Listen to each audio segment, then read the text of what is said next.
Hello and welcome back to the Replatform podcast. It's just me today. James is out with clients, but I'm joined today by Kate Walmsley, and I'll let her introduce herself shortly.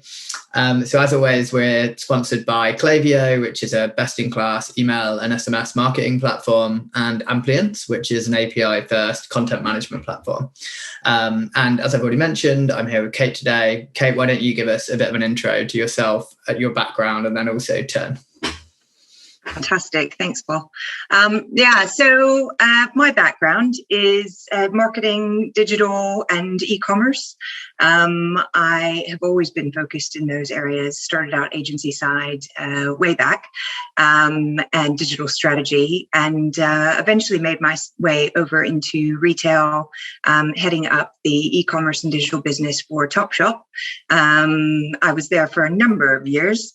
And that is actually where I met my co-founder, Zoe Rouswell. So we both worked together at a really exciting time in e-commerce where, the world was our oyster, as it were. There was a huge amount of growth. No one was doing it particularly well.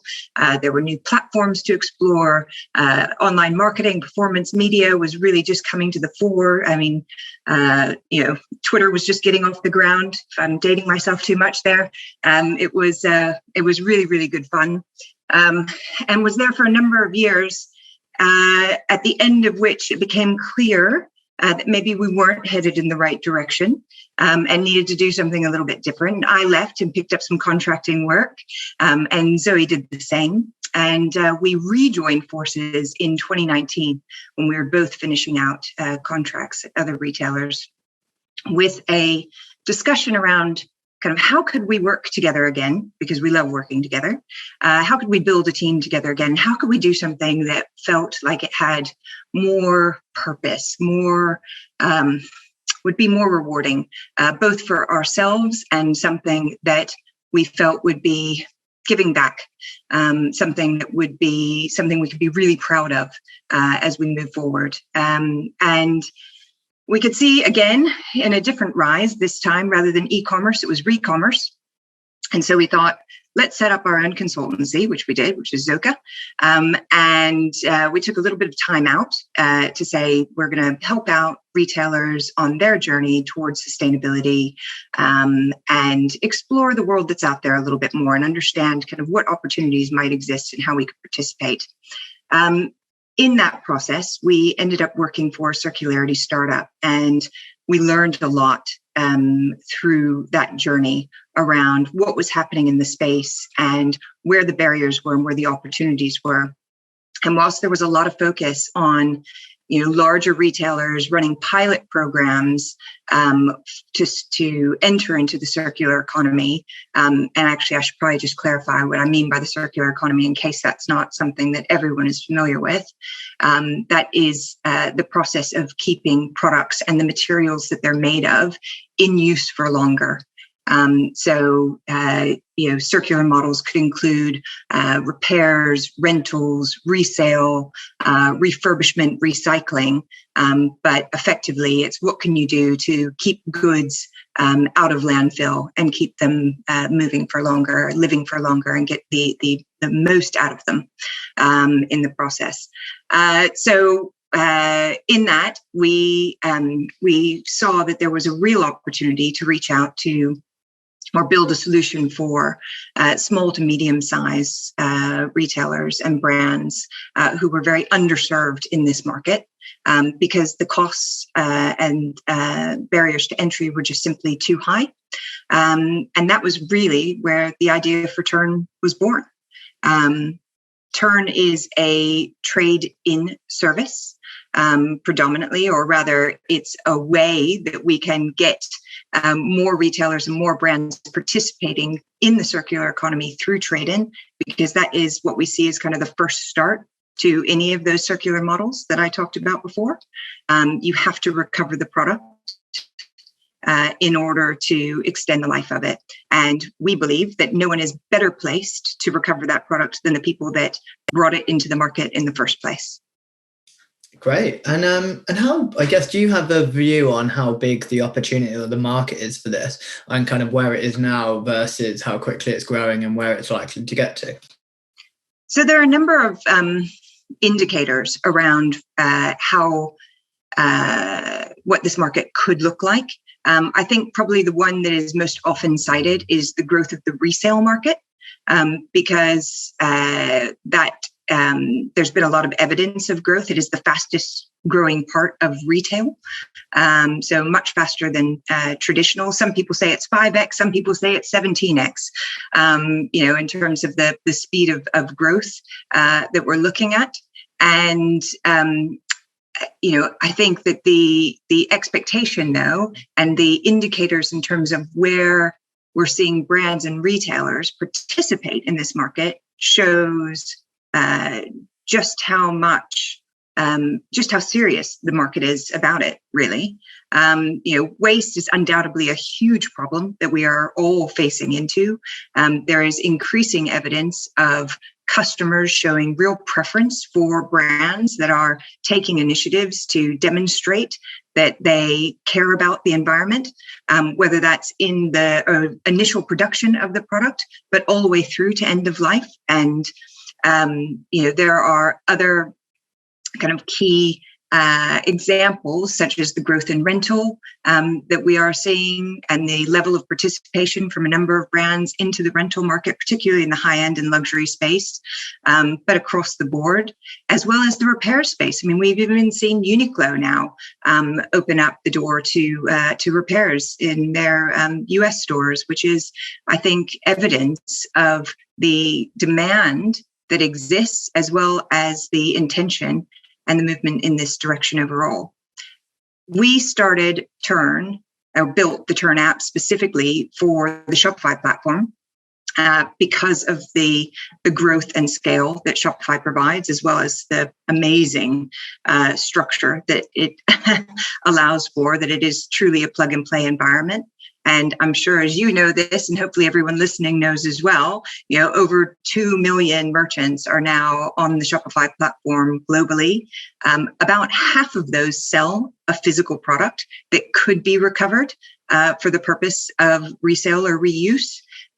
So we feel that's a pretty big opportunity in terms of the number of brands and retailers that have the potential to participate in the circular economy. That makes sense. Yeah, it's definitely a trend that I've seen. I think I probably had about 5 clients mention that they've got, or at least have, trade-in on their short-term roadmap, and there's a couple of really interesting industries in there. So you mentioned that Tern is currently solely focused on Shopify, which makes sense. A lot of kind of the SaaS kind of startups are going that way in the e-com space. What does the setup process look like, and what does the end-to-end customer journey look like currently? So the setup is really straightforward. I mean, the actual kind of setup of the app you can do in less than a day. The primary things that we would expect a merchant to think about as they're going through that process, and there's a tooltip guide and the rest of it that walks you through it, that onboarding process, but is the eligibility rules. So do you want to make all of your catalog eligible for trade-in, or just certain parts of your catalog? And then the how you want to play the pricing rules. So we have a pricing engine, which allows you to determine what your offer price for trade-in will be on the goods that you're making eligible for trade-in. And that can be a flat price based on the original selling price. It can be a percentage of the original selling price, or we have a more kind of dynamic pricing engine that allows you to look at not only the category of the product, but also how old the product is. So when was it originally purchased, and therefore how long has it been out there in the world? And that can be either appreciating or depreciating, depending on your intention for the products. And then typically it is a percentage of that price, but it could move along. And the view there is that over time, that'll get smarter and smarter. But the setup itself currently is really straightforward, really easy. And again, one of the joys of Shopify is that it is so quick and easy to set up and manage, which is what made it so attractive to us from the start. That makes complete sense. So this is an interesting question, and we've talked about it a bit, or we spoke about it when we went for breakfast recently. What is your recommendation in terms of handling the trading process? Is there like a best practice approach? And I guess this comes back to what we were talking about earlier. So I've got a couple of clients that really like this idea, and they're in two minds, I guess, in terms of how they should utilize the product that's coming back, and whether that should be something that's given to charity or passed on to another recycling route, or it's something they should resell. What's your kind of suggestion here, or is it a case of you need to evaluate? What's your advice? So I think where we're seeing the most demand, or the greatest intent, is around resale. And that is what we would like to see as well, because it is arguably the most sustainable thing that you can do with your product, is to keep it in use for longer. And we also believe that it can be a new revenue channel. It is a fantastic way to acquire a new customer that potentially isn't buying with you for that original sale price, maybe because of where your price points are at, or because of their own preferences for buying into the secondhand market. So we think it opens up a door that way as well. But we also understand that that's not the only route. And actually the beta partners that we've been working with, so we went into beta in October of last year, and the beta partners that we've been working with all have taken slightly different tacks with what their intentions are for the product. So some are reselling, others are recycling, and others are upcycling, so taking that product back and reusing it to make new product as well. That makes sense. And in terms of the if people were to get the product back and they don't know what to do with it, do you know of any kind of third parties that could help with either recycling the product or potentially use it as part of a manufacturing process or something like that?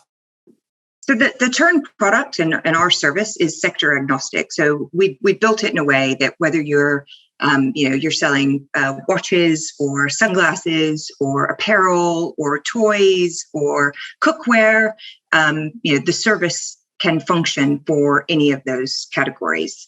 We even see a use case where you could be a beauty brand and you want to bring back your empties for the purpose of recycling those as well. So we don't have a specific, if you want to do recycling, this is who you go to, or if you want to do resale, this is who you go to. We do have a handful now of potential avenues and outlets of where product can go in the UK market. And specifically, the biggest opportunities there are around apparel. But the view very much is that we will continue to build out that network and identify additional partners and additional routes for product, whether that's donation routes or other recycling routes, downcycling routes as well, because not everything can be recycled into a material for remanufacturing and reuse, but it could be something that could be downcycled into insulation or playground flooring, depending on what the goods are. So I think whilst we will definitely help and advise on that front, and it's something that we would hope to grow a community around because we think it is so important. There's not so much you just need to go and talk to these guys and they'll sort you out. So it's definitely on the cards and something that we certainly want to support with. And what's really exciting is that, it seems like every day there is new innovation in this space, somebody working to crack this problem in a different way. And we fully expect that more of the services will become available to us.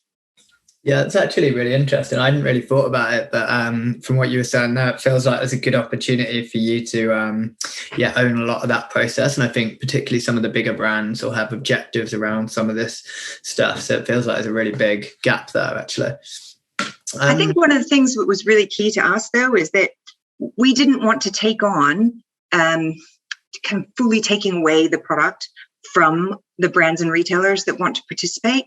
And there are a couple of reasons for that. I think ownership over that journey is incredibly important to really understand what happens to a product once it's left your doors and what you can then do with it.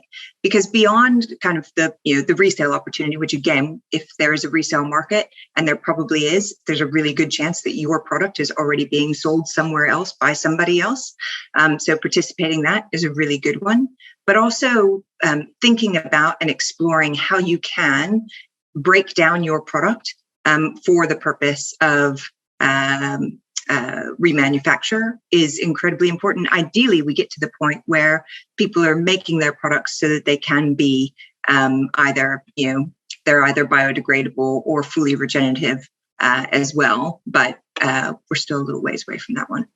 Yeah, absolutely. What is Amplience? In a word, it's freedom.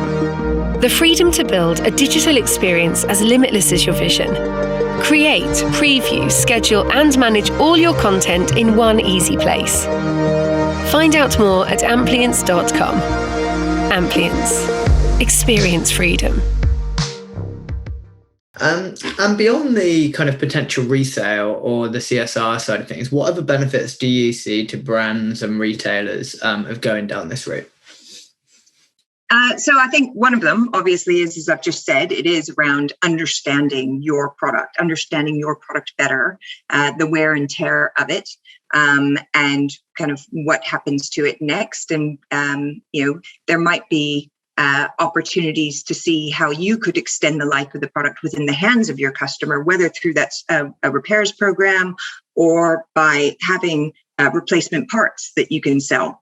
I can't tell you how many toys, as a parent of young children, we have in the house where if you lose one part, the entire product, the entire toy becomes kind of redundant. And if I could buy replacement parts for those, that would become much more valuable to me. And I think it's that type of thinking that will really improve the model overall and reduce the amount of waste that exists. But the other really, really big benefit that we see is the customer retention piece. So, we not only are our retailers interested in running the trade-in programs because of the sustainable benefits that come with those and the participation in circular economy and the potential new revenue streams and all of that kind of good stuff, but by re-engaging with your customers, whether they're lapsed or lapsing customers, giving them an incentive and a reason to come back to you to trade in their goods and issuing them with credit, because we actually haven't talked through the journey yet, and I should probably do that, exactly how it works. Issuing credit to those customers so that they can then spend with you again in the future. There is a credit redemption piece, which means there's an increase in the likelihood that they will spend with you again, increasing their customer lifetime value. And in addition to that, it's a really wonderful way for you to be able to talk to your customers about, product anniversaries. Well, you've owned that product, for, let's say, one of the people that we're talking to at the moment is a children's wear brand. Well, you've owned that product now for a year. It's only meant to fit 8 to 9 year olds. Does it still fit? And if it doesn't, trade it in, and we'll give you credit, and you can buy the 9 to 10. And then we've got a product that we can sell on the secondhand market to someone that's looking for that 8 to 9. And I think that's the potential and the opportunity around really engaging with your existing customer, and giving them good reason to choose you again, rather than choosing maybe an alternative just for the point of change. Yeah, that makes sense. And you touched on there around kind of explaining the journey. I guess what would an optimal journey look like for you in terms of like all of the comms to the user as well? So right now, the experience for our customer, and again, what we've tried to do is make something that is really easy for the merchant to set up, but also really easy for the customer to use. So the experience is completely embedded within the retailer's website. They can choose how they want to promote it. Obviously, we would suggest that they might want to promote it on their top navigation, maybe have a trade-in section, particularly if they've got a resale section. If they have any pages about sustainability, it should be included there. We would definitely encourage, any kind of promotional pieces around kind of homepage content, but also in your email and your communication programs, an incredibly important opportunity around talking to your existing base, because this is very much around engaging your core customer today, people who have already shopped with you. So email is a fantastic channel to communicate the program. Let them know exactly why you're doing it, what your intentions are with the product that you bring back. Give them an indication of how the offer pricing works. And then when they move forward with that process, and they click on the link and they end up at our kind of our app experience, which again is embedded in the merchant site. It's completely white labeled. It looks and feels like the brand that you're on. We're not taking you out to some separate experience. The customer can either log in with their credentials, if they have account credentials, and we actually think that our service gives them a great reason to have accounts. But if they don't, they can use the order number from their previous emails and use that to look up previous purchases as well. It presents them with the products that they've bought. And right now, our service is all about that order history piece, although we're working on something currently, which will change that. And they look at their order history. They can see the offer price that you're willing to give them. It's completely transparent. We're not asking for them to comment on the quality of the goods or kind of the state that they're in, but rather just, this is what you get. It's a haggle-free, hassle-free opportunity to trade in. Yes, you might not get as much as you would if you were doing a kind of peer-to-peer marketplace sale, but you have the advantage of being able to know exactly what you're going to get, when you do that trade in, and it's quick and it's easy and it's, no pain for you. Products that you're going to trade in, you confirm your contact details, which we again have because we're able to pull them through from Shopify, and you can verify those. We give you a shipping option through the integrated logistics piece, which means that you can see where you can drop the goods off. You can either print a label or you have a QR code, so you can have printerless label options. And then you confirm your trade-in and you're pretty much done. We encourage the customer to use their own packaging at home so that we're not incurring any more waste. They don't have to wait for anything to arrive. They package up their goods, they pop the label on or take it down to the local drop-off, send it away. And as soon as the merchant receives it, they're able to recognize that what was sent back was what was meant to come back. We've already got all the data on it, and they issue the credit for the amount that was agreed at the very outset. So again, it's really super straightforward, very little room for kind of additional contact that would be required. And that's something that was really important to us. There are a number of people who are already running manual programs out there, but they will often require that you fill out a form, that you take a picture, that you say what you think the quality of the good is, or kind of, is it really well worn, or is it just lightly worn? And again, all of those things throw barriers in the way of the customer actively participating. And we want participation. We want everybody to be able to play. And that is a key component, a key aim or ambition that we've got. Yeah, that makes sense. I think the frictionless piece is pretty key to that. I agree. One other thing you mentioned there, and I think so with two of the clients that we've got that are almost like betaing this are in the luggage space. And I think it's a really nice message from a CRM perspective, because you don't necessarily expect someone to come and buy another suitcase or, a particular type of bag. And I do think, it's a really nice message being able to trade in, even if it's 3 years down the line, being able to trade in your previous one and, outlining like the benefits to the environment as well as to them. So I think it's a really nice addition to kind of CRM flows and everything else. And then I guess I know you're still consulting for brands at the moment, and you've worked with a number of really big brands. And I've obviously talked about our clients looking at it, but they're much smaller.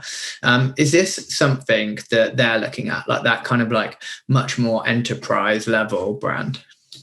Absolutely. I mean, I think we have seen, whilst the barriers are higher for those bigger brands and bigger retailers because of the anxiousness around the volume of product that might come back and how they're going to work through it. And arguably, those brands probably do need a third party to help support them. And they probably have a third party supporting them with their warehousing anyway. But there is an extra layer of complexity, I think, that comes with that. But it's on the agenda. It is definitely a discussion point. There is exploration, there's piloting, there's a lot of awareness of the growth of resale channels, the likes of Depop or Vinted or Vestiaire. They can see the shift and the movement there, and they are thinking about how they can participate, with net zero ambitions, with a move towards finding a way in which they can definitely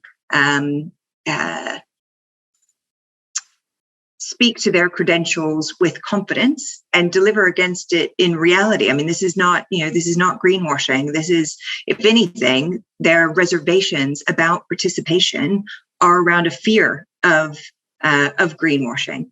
But it is 100% on the agenda for all of these businesses. I think the path that we see is total ownership. And we think that it is something that is arguably easier for a smaller, more nimble business to be able to do. And we think that SMEs have a real advantage there. And we're not alone in thinking that. There have been a number of reports to the same effect, that they can really drive the change on this side. But those bigger businesses as well ultimately will benefit from owning this 100% themselves, because in the same way that those businesses have moved from really expansive wholesale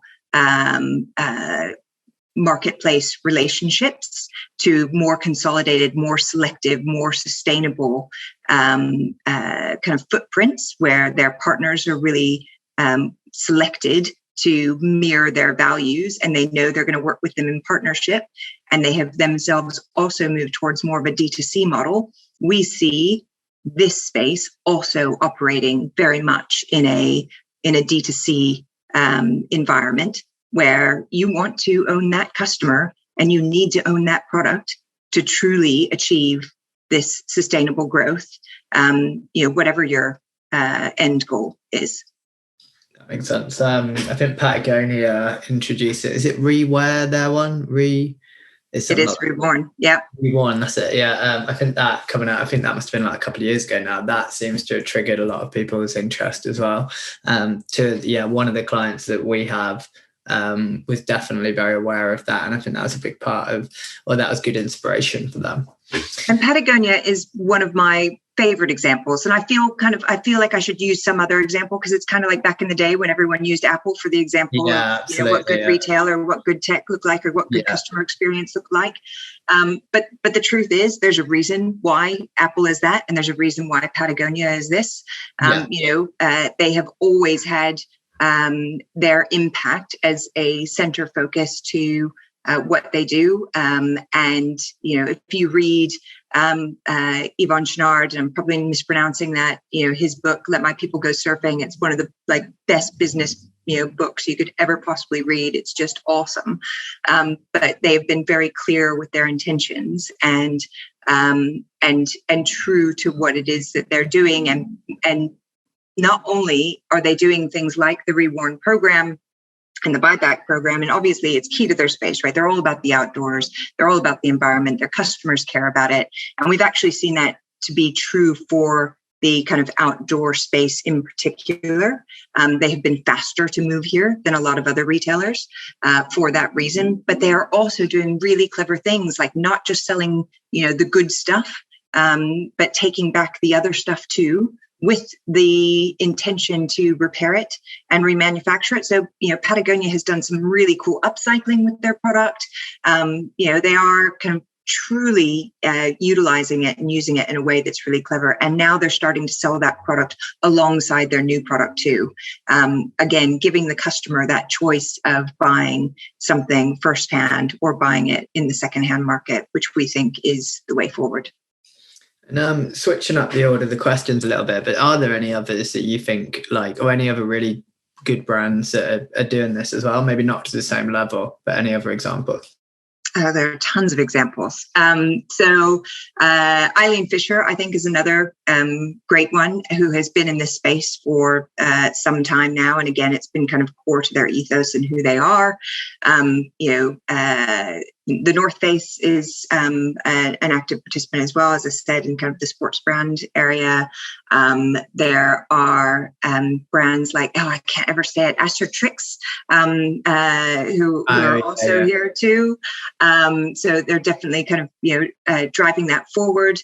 Obviously IKEA is doing buyback now. Lululemon is doing buyback now. A lot of the big brands are running either pilot programs or have really taken it on board, which is fantastic to see, and to see their articulation of it.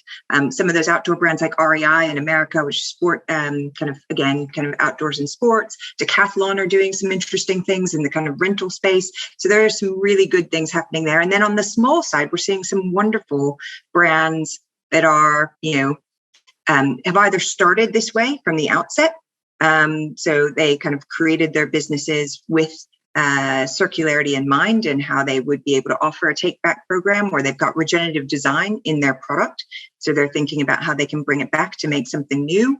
And then, of course, I cannot not mention our beta partners, because they are fantastic examples as well. So, Preska, which is a cycling wear brand that we work with, are, absolutely fantastic. And they've done some really cool things. They're doing repairs as well as the trade-in. Smalls Merino, which is a children's wear and women's wear brand, although now they're doing men's too. So I think that's probably everything, but, beautiful merino product rather, that, they're doing resale with Gung Ho London, which does gorgeous design, women's wear fashion, and the Overland as well, another one of our partners who does outdoor gear and has been doing repairs too. I mean, I think there's a lot of fantastic evidence of big and small moving in this direction, which we're really excited to see the growth in. Lovely, yeah, loads of examples there. And then final question for me. So what else is on the roadmap for Tern? So you've mentioned a few things, but both medium term and long term, what else have you got coming up? So the biggest thing that we have coming up, and kind of the highest priority that we have right now, as I said earlier, currently any trade-in that we manage is based on order history that exists in that direct-to-consumer channel, specifically e-commerce.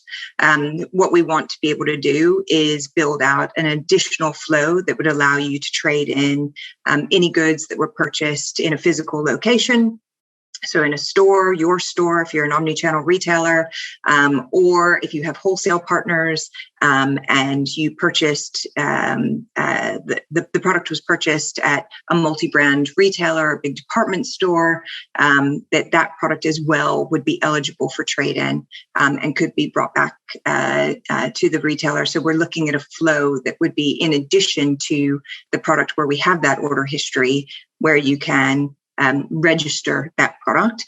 Again, we see a huge amount of benefit with that. Not only does it help with things like single customer view, but it also allows you to start collecting data on product that you hadn't previously had visibility of, which in that long-term piece around things that can be brought back, recovered, and sold again, or remade again, it gives you the kind of the start to that and the data to be able to collect and analyze over time. Brilliant. Oh, sorry, there are other things too. Sorry. We do want to kind of complete things like repairs journeys, and we will be looking at other platforms as well. So we don't plan to always be Shopify. At least that's the thinking at the moment, is that we will definitely want to expand out and service some of the other platforms that are out there. We do think there's plenty of growth for us on Shopify to start with. Yeah, I think the repairs thing's interesting as well. Like, 2 of the brands that I was talking about earlier also have returns on their roadmaps. Neither of them have done it yet, but I think, it's just a good touch point, I think, for brands that are, both of those are very high AOV, high ticket items. And I think it's definitely something they should have control of as part of their kind of proposition. And as you say, there's a sustainability benefit as well. But yeah, I think that was a really interesting episode. Thanks so much for coming on. If people want to find out more about Tern, or even kind of get a demo or set up a call, what's the best way for people to contact you? Anyone is very welcome to contact me via LinkedIn. But also, if you go to our website, which is www.tern.eco, there is the link there to set up a demo or contact us. And we're very responsive, very happy to talk at any time. Perfect. Thank you. And thanks, as always, for anyone that's listening. And as always, if you've enjoyed the episode or you enjoyed the podcast, please give us a like on YouTube or follow us on any of the other channels. Thanks, everyone, for listening. Amazing. Thank you, Paul.